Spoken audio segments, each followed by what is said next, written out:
Кіраўнік беларускага МЗС адпачывае ў паўночнай Карэі. У Мінск едзе дэлегацыя Талібану. Лукашенка чакае прэзідэнта М'янмы. Чаму ўлады Беларусі ўсё больш збліжаюцца з ізаляванымі рэжымамі?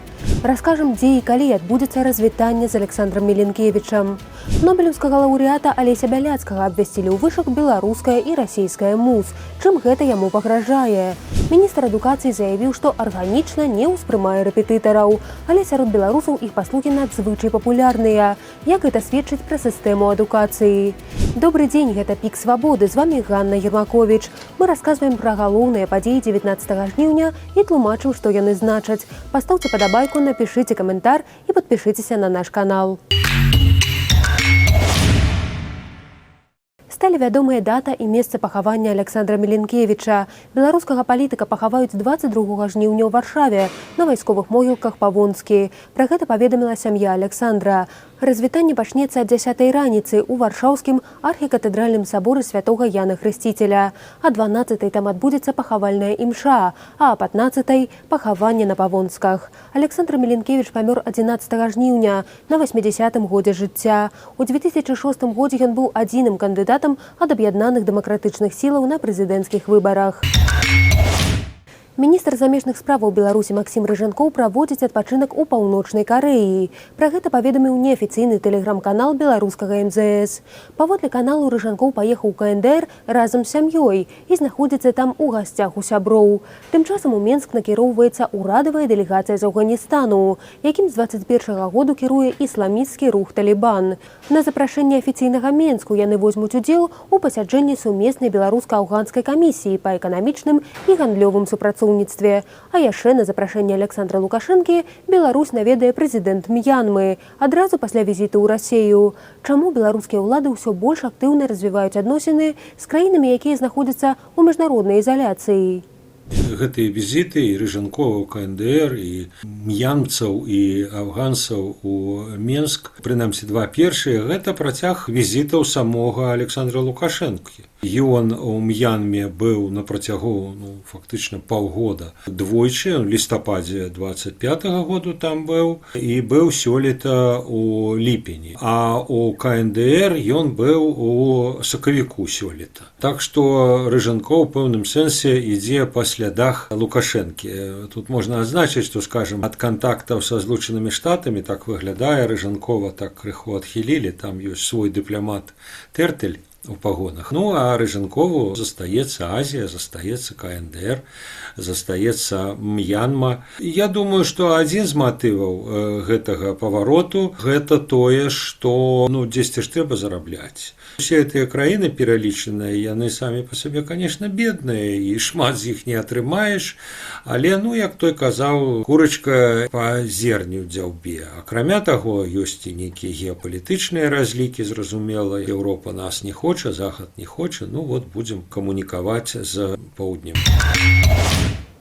Беларуская і расійская МУЗ абвясцілі ў вышук нобелеўскага лаўрэата і праваабаронцу Алеся Бяляцкага. Ягонае імя з'явілася ў расійскай базе вышуку 5 жніўня. Падставай падзначаная крымінальная справа, паводле якога артыкулу не паведамляецца. У расійскую базу беларусаў уносяць на запыт МУЗ Беларусі. Это яшчэ одна рыска, якая падкрэслівае, што па вялікім рахунку Беларусі сітуацыя з правамі чалавека, з грамадзянскімі палітычнымі свабодамі, она не мяняецца. І прыцягваецца вось такі трансгранічны пераслед актывістаў грамадскіх, якія апынуліся за мяжою. У гэтым спісе ўжо багаты чалавек. Для мяне асабіста это нічога не мяняе. Апроч таго, што, можа быць, больш асцярожна трэба зараз выбіраць транзітныя краіны, праз якія я там магу лётаць у свае камандыроўкі. Я знаходжуся ў Нарвегіі, атрымаў тут палітычны прытулак, і маё перамяшчэнне па Еўропе там і па дэмакратычных краінах, яно фактычна нічым не абмяжоўваецца. Прайшоўшы праз беларускія турмы, то ўспрымаеш гэта проста як акрабатычныя такія юрыдычныя прыёмы з боку ўлады. Гэта ўсё застаецца на сумленні гэтага рэжыма. Міністр Міністр адукацыі Беларусі Андрэй Іванец рэзка раскрытыкаваў дзейнасць рэпетытараў. У інтэрв'ю онлайнер ён заявіў, што арганічна іх не ўспрымае, бо, на яго думку, рэпетытар толькі часова завышае вынік вучня перад іспытамі. Пры гэтым міністр лічыць, што сучасная школьная праграма дастаткова простая, каб бацькі самі маглі дапамагчы дзіцяці з вучобай. Паводле Іванца, калі бацькі не могуць растлумачыць школьніку тэму або вырашыць задачу па матэматыцы за 4 класу, то ў бацькоў нешта пайшло не так. Аднак самі беларусы актыўна карыстаюцца паслугамі рэпетытараў. Паводле даследавання Інстытуту сацыялогіі НАН Беларусі, праведзенага ў 2024 годзе, больш за 60% бацькоў планавалі звярнуцца да рэпетытара пры падрыхтоўцы да цэнтралізаванага экзамену або тэставання. Калі б у школе былі добрыя настаўнікі, бацькі б не вялі нікога да рэпетытараў. Вывод адсюль вельмі просты, значыць дрэнныя настаўнікі. То бок, а што такое настаўнікі ў школах? Гэта ведомства міністра адукацыі. То бок ён прызнаецца публічна, што ён дрэнна спраўляецца са сваімі абавязкамі. У школах дрэнныя настаўнікі, і таму бацькі вядуць сваіх дзяцей да рэпетытараў.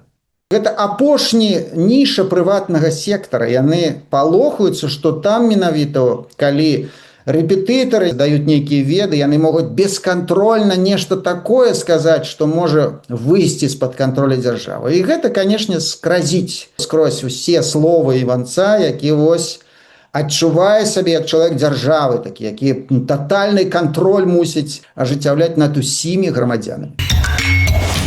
Цяжарнасць выключылі з пераліку супраць паказанняў для кіравання аўтамабілем, а пасля інфаркту без ускладненняў за руль цяпер можна будзе вярнуцца раней. У Беларусі змянілі медычныя патрабаванні да кіроўцаў. Шырэйшыя магчымасці для кіравання атрымалі і людзі з кардыёстымулятарамі. Кіраваць трактарам цяпер могуць дазволіць у некаторых выпадках і чалавеку з ампутацыяй адной ніжняй канечнасці пры выкарыстанні пратэза. Асобна прапісалі правілы для людзей, якія ўжывалі псіхаактыўныя рэчывы, але не маюць выяўленых наступстваў для здароўя. Ім могуць дазволіць кіраваць транспартам пры рэгулярных медычных аглядах і паводле заключэння лекарскай камісіі. 35 гадоў таму ў Маскве адбыўся путч. Так званы ГКЧП ізаляваў прэзідэнта СССР Міхаіла Гарбачова ў Фаросе, абвясціў яго няздольным выконваць абавязкі і ўвёў надзвычайнае становішча. У Менску дэпутаты апазіцыі БНФ асудзілі путч і запатрабавалі склікаць нечарговую сесію Вярхоўнага Савету. Увечары Беларускі народны фронт правёў мітынг пратэсту на плошчы перад домам ураду. Бюро ЦК КПБ теперь выступило с заявой о поддержку хунты.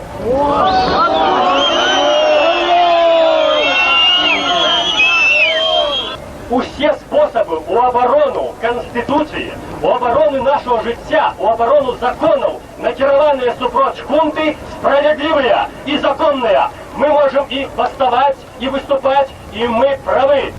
Путч праваліўся праз 3 дні і стаў адной з падзеяў, якія паскорылі распад СССР. Палітычны аглядальнік «Свабоды» Валер Карбалевіч лічыць, што задачы, якія ставілі путчысты, цяпер рэалізаваныя ў палітыцы Крамля і афіцыйнага Менску. Путчысты імкнуліся сарваць працэс дэмакратызацыі. Так і сёння мы бачым, што і ў Расіі, і ў Беларусі існуюць дыктатуры.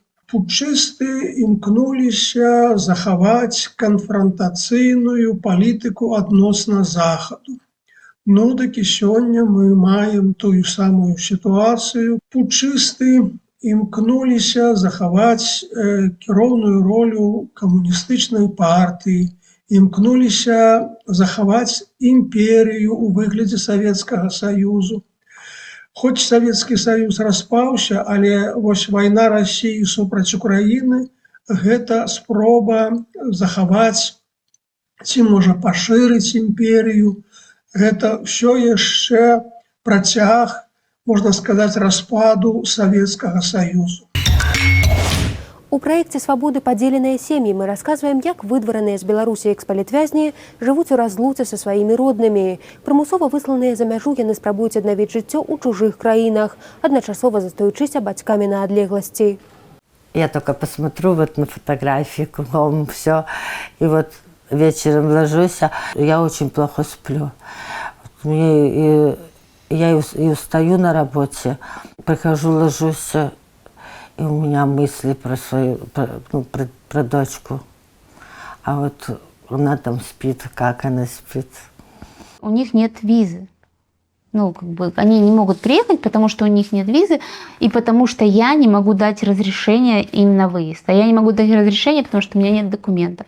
Мне нужно идти с моими полученными документами к местному нотариусу и оформлять это разрешение на выезд.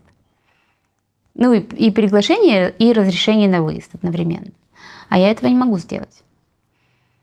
Ну, можно было бы, конечно, если бы кто-то захотел этим заниматься, например, мой бывший муж, каким-то там образом оформить какую-нибудь визу какой-нибудь страны, там, я не знаю, другой.